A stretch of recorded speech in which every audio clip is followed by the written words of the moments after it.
اعوذ باللہ من الشیطان الرجیم، بسم اللہ الرحمن الرحیم۔ لائف ویو ود اسرار قریشی کی ایک اور نشست کے ساتھ میں حاضر ہوں۔ اللہ پاک مجھے اچھی بات عطا فرمائے اور اس بات کو آپ تک اچھے طریقے سے پہنچانے کی توفیق عطا فرمائے، آمین۔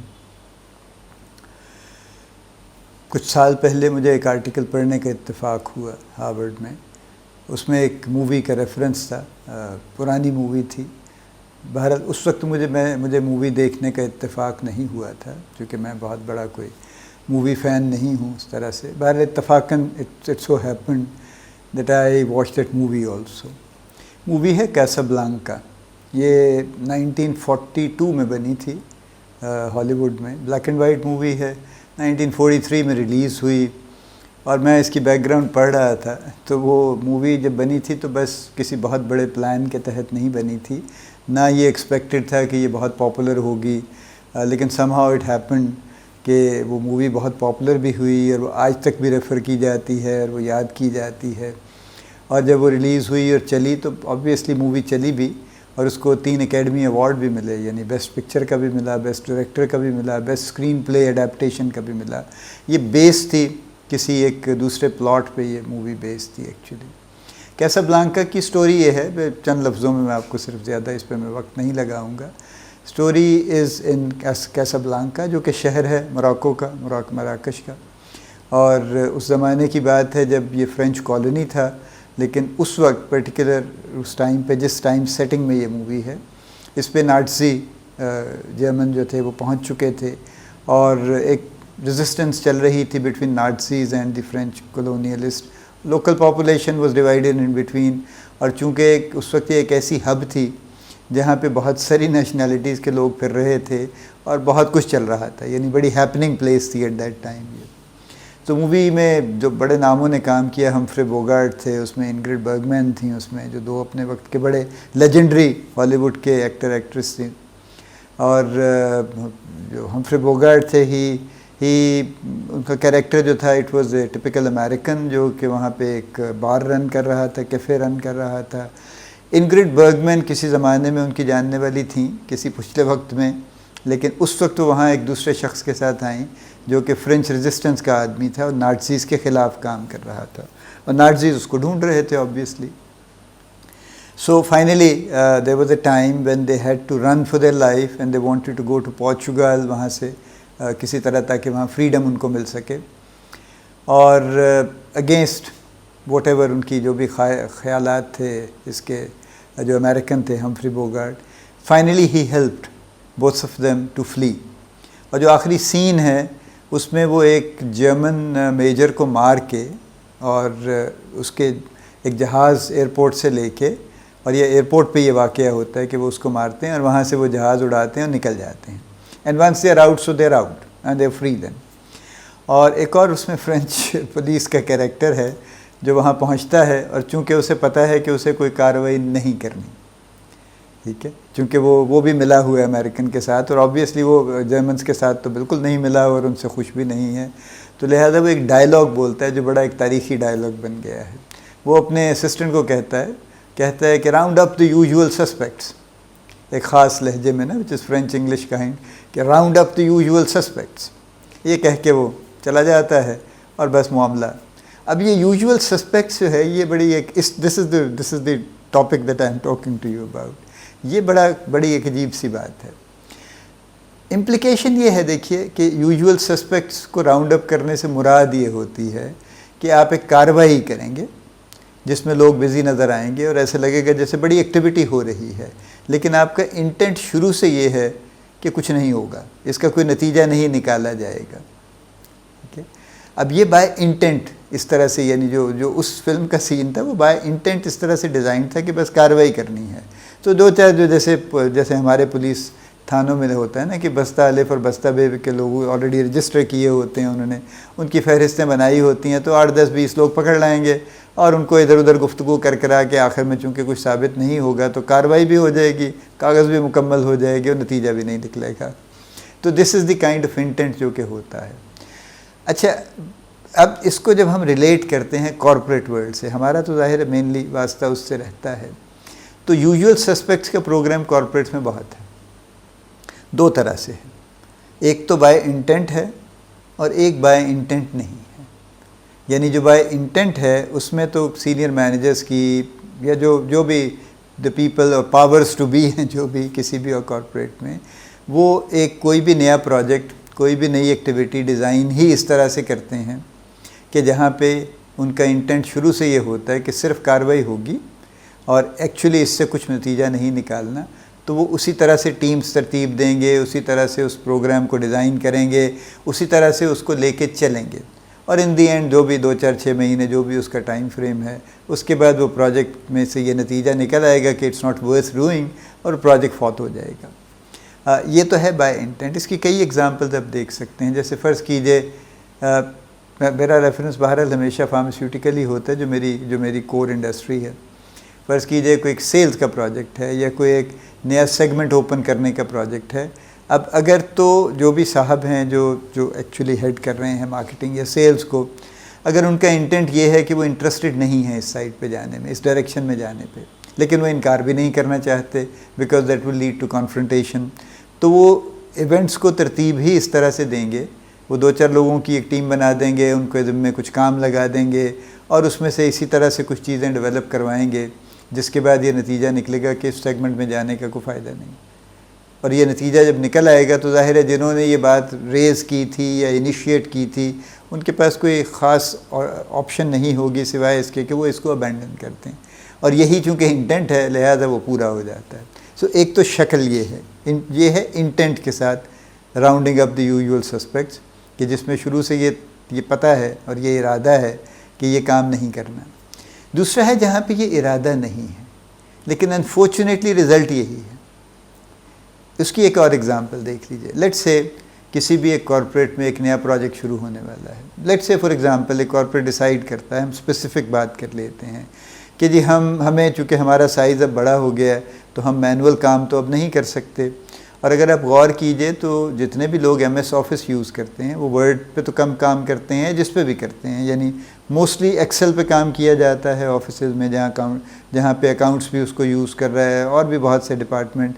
ورڈ میں بھی بہت سا کام ہوتا ہے، بہت سی شیٹس بنتی ہیں، بہت کچھ بنتا ہے.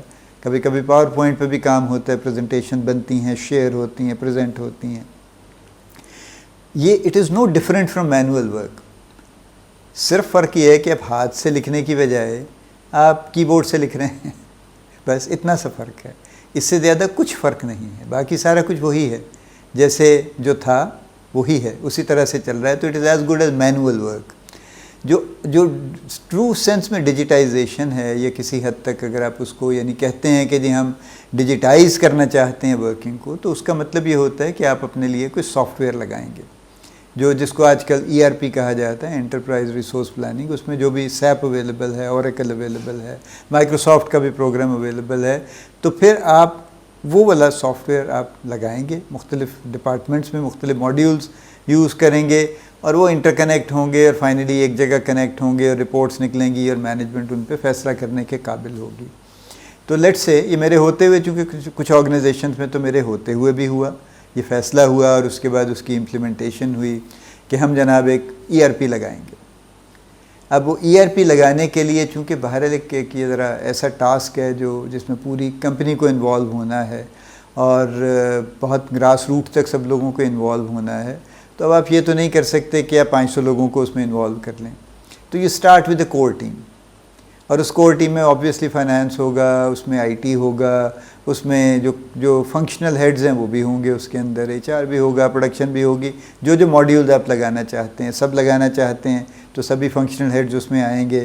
ڈسکشنز ہوں گی، کیا ہوگا، کنسلٹنٹ آئیں گے، ان کے ساتھ بہت سی گفتگو ہوگی، طے پائے گا ہماری ریکوائرمنٹ کیا ہے، سافٹ ویئر کیا آفر کرتا ہے، کسٹمائز کیسے کرنا ہے، ریکنسائل کیسے کرنا ہے، وغیرہ وغیرہ وغیرہ. اب اس میں جو حضرات و خواتین شامل کیے جاتے ہیں کور ٹیم میں، وہ سب وہ لوگ ہیں جن کے پاس اپنی ایک مکمل رسپانسبلٹی موجود ہے اور وہ آلریڈی اتنے مصروف ہیں کہ وہ اسی رسپانسبلٹی کو بمشکل پورا کر پاتے ہیں. جب آپ ان کے ذمے ایک بڑا ایڈیشنل ٹاسک ڈال دیتے ہیں تو آپ کی قطعاً یہ ارادہ نہیں ہے کہ اس کو فیل کیا جائے، لیکن پریکٹیکلی ایسا ہی ہوتا ہے کہ وہ اگر فیل نہیں ہوتا تو وہ سلو ڈاؤن ہو جاتا ہے. اور آپ کا نیا پروجیکٹ زمین پہ اترنے میں اور اس کو امپلیمنٹ ہونے میں اگر 6 مہینے لگنے تھے تو 2 سال لگ جائیں گے، اور اس میں کئی طرح کے ایشوز بھی آئیں گے اور بہت کچھ چل رہا ہوگا۔ یہ کلاسک اگزامپل ہے جو میں نے ہوتے دیکھی ہے خود، کہ جہاں پہ وہی چند لوگ جن کو میں معذرت کے ساتھ یوزول سسپیکٹس کہوں گا، چونکہ وہی لوگ ہیں اویلیبل اور وہی اس معاملے میں فنکشنل بھی ہیں، وہی ٹرسٹڈ بھی ہیں اس معاملے میں، لہٰذا وہی چند لوگ انوالو ہوں گے، اور وہ چونکہ ان کے پاس بالکل کوئی فالتو ٹائم نہیں ہے، لہٰذا وہ نیک نیتی کے باوجود یہ کام نہیں کر پائیں گے۔ اسی طرح سے آپ اور ایگزامپلس دیکھ سکتے ہیں جو زیادہ بڑی آرگنائزیشنز ہیں جہاں پہ ملٹیپل ڈپارٹمنٹس ہیں اور بہت سارے سینئرز ہیں، وہاں پہ کور ٹیم جب بنتی ہے تو وہی چند لوگ ہوتے ہیں، 6-8 لوگ جو ٹاپ مینجمنٹ کے یا بورڈ کے بڑے ٹرسٹڈ لوگ ہیں، تو وہی 3-4-5-6 لوگ ہیں جن کو بار بار ہر پروجیکٹ میں انوالو کیا جاتا ہے، چاہے وہ ایکسپینشن کا پروجیکٹ ہے، چاہے وہ نیا یونٹ لگنا ہے، چاہے وہ کوئی نئی برانچ اوپن ہونی ہے، جو کچھ بھی ہونا ہے وہ یعنی روٹین کے کام سے ہٹ کے جو بھی نیا پروجیکٹ ہوگا کور ٹیم وہی ہوگی۔ اب اگین یہ وہ صورت ہے کہ یہ یوزول سسپیکٹس ہیں، لیکن معذرت کے ساتھ وہ چونکہ بہت بزی لوگ ہیں، وہی لوگ کمیٹیز میں بیٹھے ہیں، وہی لوگ مختلف ٹیمز میں شامل ہیں، وہی لوگ مختلف پروجیکٹس پہ کام کر رہے ہیں، وہی لوگ ہیں جن کے اپنے پاس بڑی کی رسپانسبلٹیز ہیں، انہی کا کسٹمر سے انٹریکشن ہے، انہی کا بورڈ کے ساتھ انٹریکشن ہے، انہی کا لوگوں کے ساتھ انٹریکشن ہے۔ سو یہ سب کچھ چونکہ لیکن آرگنائزیشن کو بھی لگتا ہے کہ جی یہی کور ٹیم ہے، یہی ٹرسٹڈ لوگ ہیں ہمارے، سو انہی یوزول سسپیکٹس کو اکٹھا کرتے ہیں 8-10 کو اور ٹیم بنا دیتے ہیں کہ جی اب آپ یہ نیا پروجیکٹ بھی لے لیجئے۔ وہ لے لیتے ہیں، چونکہ ظاہر ہے ان کے پاس بھی انکار کی کوئی خاص گنجائش نہیں ہے، تو پروجیکٹ تو وہ لے لیتے ہیں، لیکن پریکٹیکلی یہ پروجیکٹ پہ سفر کرتے ہیں۔ سو یوزول سسپیکٹس کا جو پروگرام ہے یہ انٹینڈڈ ہے تو بھی اور ان انٹینڈڈ ہے تو بھی، آؤٹ کم ایک ہی ہے۔ ضرورت اس بات کی ہے کہ یوزول سسپیکٹ سے باہر نکلا جائے، بیسکلی وچ مینز کہ یہ دیکھا جائے کہ جب آپ کوئی کور ٹیم بنا رہے ہیں، جب آپ کوئی نیا پروجیکٹ شروع کر رہے ہیں اور پروجیکٹ ٹیم بنا رہے ہیں، تو کیا وہ لوگ، ان کی کیپیبلٹی کا ہم بحث نہیں کر رہے، وہ یقیناً ہوگی تبھی آپ ان کو اکٹھا کرتے ہیں، کیا ان لوگوں کے پاس ٹائم ہے کہ وہ اس نئی ایفرٹ کو ٹیک اپ کر سکیں؟ اور اگر نہیں ہے تو پھر آلٹرنیٹیو کیا ہے؟ کیا اوپر ان سے نیچے کے ایک درجہ نیچے کے لوگوں کو لے لیا جائے، جن کو نارملی N-1 کہا جاتا ہے، لیبل کیا جاتا ہے کہ if you don't take the top guy you take the next top guy, یعنی ان سے ایک درجہ نیچے جو ہیں، ایک سٹیپ نیچے، ان کو آپ لے لیجئے۔ کیا یہ ممکن ہے؟